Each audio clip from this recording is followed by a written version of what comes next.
Hello friends, नमस्कार सभी को। तो आज की हमारी वीडियो स्टार्ट होती है और आज जो हमारी वीडियो का टॉपिक है वो है हमारी टॉपिक आज प्रोनाउंस के टाइप्स। आज जो है हमारे 3 टाइप्स हम लोग डिस्कस करेंगे, जो ये आज प्रोनाउन का टॉपिक हमारा समाप्त हो जाएगा। तो इसमें जो पहला टॉपिक है वो है हमारा इंडेफिनिट प्रोनाउन। इंडेफिनिट प्रोनाउन यानी कि इंडेफिनिट का मतलब होता है अनिश्चित, जहाँ पे किसी भी वाक्य में अनिश्चितता ना दिखाई जाए, यानी कि प्रोनाउन को एक निश्चित वे में प्रेजेंट ना किया जाए, वो कहलाता है हमारा इंडेफिनिट प्रोनाउन। अब देखिए इसमें जो है कुछ वर्ड्स आते हैं। इसमें होता है एवरीबडी, एवरीवन, एवरीथिंग, और जैसे no one, anything, anybody, something, anything, nothing, somebody, someone. तो इसमें इस तरीके के जो हैं वर्ड होते हैं। अब देखिए किसी भी वर्ड में ऐसा नहीं कि हाँ कोई निश्चितता दिखाई जा रही है। ये क्या होती है? एवरीबडी सभी के लिए, एवरी सभी, एवरीवन प्रत्येक, नो वन कोई नहीं, एनीवन कोई एक, एनीबडी कोई एक व्यक्ति, समथिंग कुछ, एनीथिंग कोई, नथिंग कुछ नहीं, समबडी कुछ व्यक्ति। तो इसमें जो है सभी वर्ड ऐसे रिलेटेड होंगे जो कि हमारी क्या इंडेफिनिट चीज़ों को ही दिखाएंगे यहाँ पे। अब देखिए हम इसके कुछ एग्जाम्पल ले लेते हैं। पहला एग्जाम्पल है हमारा एवरीबडी कैन डू स्पेशल। ये क्या है? एवरीबडी कैन डू स्पेशल, सभी लोग कुछ स्पेशल कर सकते हैं। तो यहाँ पे क्या है? एवरीबडी यानी कि सभी को लेके बातें हो रही हैं। सेकंड है हमारा somebody can not play ground, कुछ लोग ग्राउंड में नहीं खेल सकते, तो इसमें क्या है? कुछ लोगों को लेकर बातें हो रही हैं। एनीथिंग इज़ नॉट रॉन्ग, कुछ भी गलत नहीं है। समबडी गो देयर, कोई वहाँ पे गया। तो यानी कि इंडेफिनिट प्रोनाउन में जो है सब बातें जो होती हैं हमारी, वो क्या है? एक डेफिनिट वे में यूज नहीं होती है, वो इंडेफिनिट वे में यूज होती है, जो कि एक से अधिक लोगों के ऊपर वो चीज़ें लागू होती हैं उस सेंटेंस में। अब हम लोगों को क्या है, ये जो वर्ड्स हमारे दिए हुए हैं इन वर्ड्स को हम लोग ध्यान रखेंगे, जिससे कि किसी भी सेंटेंस में अगर हम लोग इनमें से कोई भी एक वर्ड्स देखते हैं, कोई भी एक वर्ड देखेंगे, तो वो क्या है, हम उसमें गैस कर सकते हैं कि क्वेश्चन में कौन सा प्रोनाउन है हमारा। इंडेफिनिट प्रोनाउन यहाँ पे दिया गया है। ठीक है, इसमें 2-3 टाइप के क्वेश्चन बनते हैं। पहला ये वर्ड दे के पूछ लेंगे कि इंडेफिनिट प्रोनाउन है, या कई बार ऐसी बात है कि ये वर्ड आ जाते हैं 2-3 लिख के कि बताओ ये कौन से प्रोनाउन में यूज होते हैं, तो वो होते हैं इंडेफिनिट प्रोनाउन में। ठीक है, और कई बार ऐसा है कि जैसे इनमें से कोई भी एक वर्ड लिख के दे दिया, पूछा बताओ ये क्या है, नाउन है, प्रोनाउन है, एडवर्ब है, एडजेक्टिव है। तो अब ये क्या होते हैं? ये वर्ड हमारे यहाँ पे जो है प्रोनाउन है। क्लियर? अब हम लोग आगे बढ़ते हैं। नेक्स्ट हमारा टाइप है इसका रिफ्लेक्सिव प्रोनाउन। ये जो हमारा 5th पॉइंट है, रिफ्लेक्सिव प्रोनाउन। अब देखिए रिफ्लेक्सिव जो प्रोनाउन है उसमें ही इम्फेटिक प्रोनाउन को भी जोड़ा जाता है। कहीं कहीं किसी बुक में क्या होता है कि रिफ्लेक्सिव प्रोनाउन और इम्फेटिक प्रोनाउन को अलग अलग दे देते हैं, लेकिन कई जगह इसको एक ही मान लिया जाता है, क्योंकि दोनों में ही क्या वर्ड सेम यूज होते हैं। लेकिन क्या है, इनमें जो डिफरेंस होता है रिफ्लेक्सिव प्रोनाउन और इम्फेटिक प्रोनाउन में, होता है वर्ड को यूज करने का डिफरेंस, जो मैं आपको आगे समझाऊंगी। अब देखिए इसमें जो वर्ड आते हैं वो आते हैं myself, himself, herself, themselves, ourselves, itself. अब ये जो वर्ड है ये मैंने आपको पीछे पढ़ाए हैं उसमें टॉपिक में, कौन से वाला? पर्सनल प्रोनाउन में। जो पर्सनल प्रोनाउन में जैसे माई, ये पजेसिव वर्ड होते हैं, हिम पजेसिव वर्ड होते हैं, हर पजेसिव वर्ड होते हैं। तो ये क्या है? इनके पजेसिव केस माने जाते हैं, चीज़ों के जो पजेसिव केस यूज होते हैं। जैसे आई के साथ माई सेल्फ यूज होता है, ठीक है, ही के साथ हिमसेल्फ यूज होता है, शी के साथ हर सेल्फ यूज होता है, और दे के साथ जो है दैम स्लेव्स यूज होता है, आवर के साथ आवर स्लेव्स यूज होता है, वी के साथ आवर स्लेव्स यूज होता है, और इट के साथ इट सेल्फ यूज होता है। तो ये जो है हर एक सब्जेक्ट के जो है अपने अपने पजेसिव वर्ड दिए होते हैं। ठीक है बच्चों, अब देखिए ये हमारा क्या है, पहला सेंटेंस हम लोग यूज करेंगे। देखो आपको इसमें भी डिफरेंस यहाँ पे समझाया जाएगा कि रिफ्लेक्सिव प्रोनाउन और इम्फेटिक प्रोनाउन में कैसे हमारे जो वर्ड हैं वो यूज होते हैं। ध्यान दीजिए। पहला क्या है हमारा, ही लव हिमसेल्फ। ही लव हिमसेल्फ, वह स्वयं को प्यार करता है। तो हिमसेल्फ हमारा अगर यहाँ पे यूज हुआ है तो वो हमारा क्या कहलाएगा? रिफ्लेक्सिव प्रोनाउन कहलाता है। क्या कहलाता है? Reflexive pronoun. अब देखो ये क्या है, दे टेक ब्लेम देमसेल्व्स, उन्होंने क्या है, आरोप उन पर दे दिया, तो देमसेल्व्स यूज हुआ है, तो यहाँ पे क्या है, रिफ्लेक्सिव प्रोनाउन हमारा यूज होता है। अब नेक्स्ट हमारा क्या, ही हिमसेल्फ गो देयर, वह स्वयं वहाँ पे जाएगा। अगर जोर दे के कोई बात कही जा रही है, जैसे हिमसेल्फ यहाँ पे रखा गया, तो ये हमारा क्या आएगा, एम्फेटिक प्रोनाउन। Emphatic pronoun.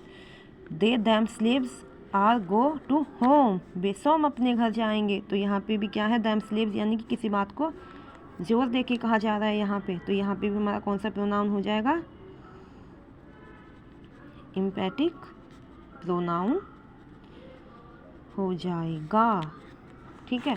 एक और इम्पोर्टेंट बात, जो हमारे एम्फेटिक प्रोनाउन यानी कि एम्फेटिक वर्ड का मतलब ही क्या होता है, बल देना।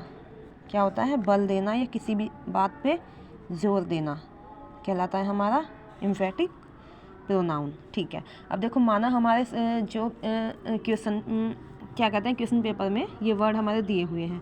ठीक है। इस तरीके से कोई सेंटेंस पूछा गया है और उसके ऑप्शन हमारे दे रखे हैं। जैसे क्या दे रखे हैं, माना ये क्वेश्चन हमारा पूछा गया है, ही लव्स हिमसेल्फ, और वहाँ पे ऑप्शन दे रखे हैं हमारे, बताओ इसमें कौन सा प्रोनाउन है, इंडेफिनिट प्रोनाउन है, रिफ्लेक्सिव प्रोनाउन है, या फिर क्या कहते हैं, पर्सनल प्रोनाउन है।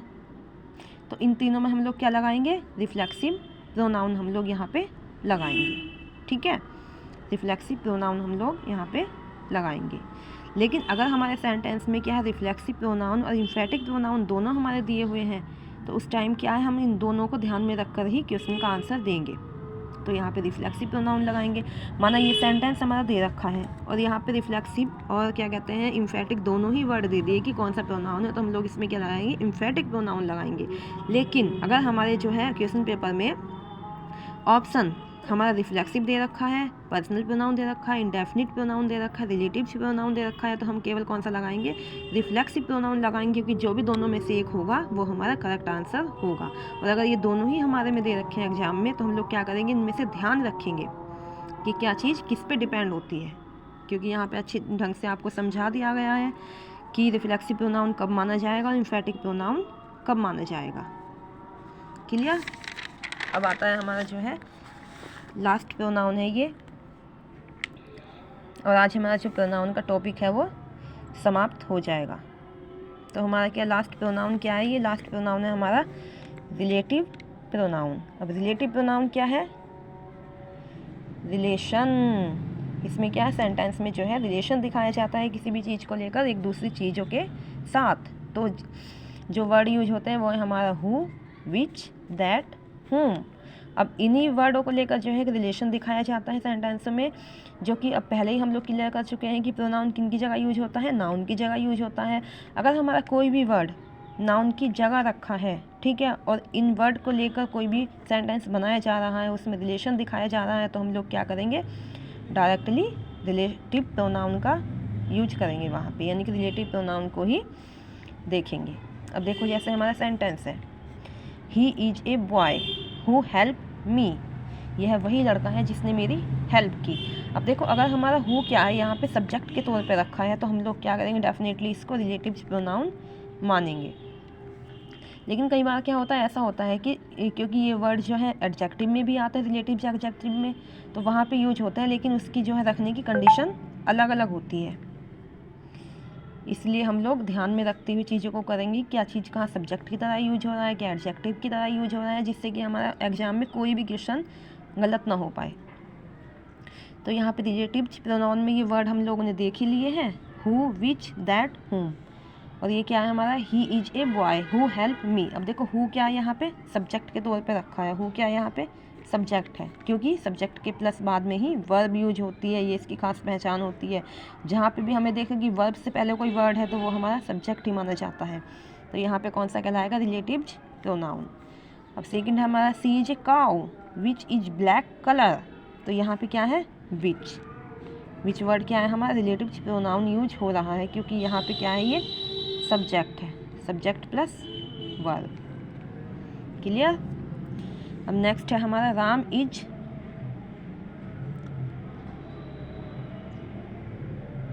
Ram is A monitor who stand on table, जो कि टेबल पे खड़ा हुआ है। तो हु यहाँ पे क्या है हमारा, हु भी रिलेटिव प्रोनाउन माना जाएगा।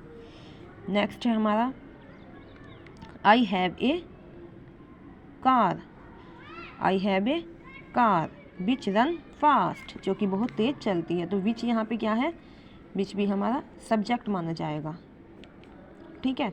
विच हमारा सब्जेक्ट है, वो हमारी वर्ब है, और ये हमारा क्या है, एडजेक्टिव। तो ये बातें ध्यान में रखी जाएंगी, तभी हमारा जो है क्वेश्चन ठीक हो पाएगा। चलो इसका एक बार रिवीजन और कर लेते हैं। ये क्या है, हमारा रिलेटिव प्रोनाउन है, जिसमें कौन से वर्ड आते हैं, हु आता है, विच आता है, दैट आता है, हुम आता है, ठीक है। अब यही वो सेंटेंस का पैटर्न एक बार ध्यान में रख के हम लोग इसको सोचेंगे तो हमारा जो है क्वेश्चन सही हो जाएगा, क्वेश्चन का हम लोग सही आंसर दे पाएंगे।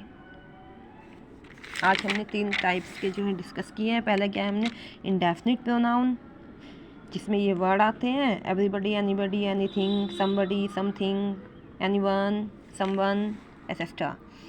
नेक्स्ट है हमारा reflexive pronoun and emphatic pronoun, okay. और नेक्स्ट है हमारा रिलेटिव प्रोनाउन।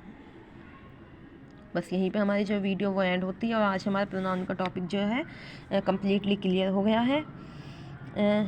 और हमारी वीडियो आपको कैसी लगी कमेंट करके बताइए, अपने व्यूज़ दीजिए,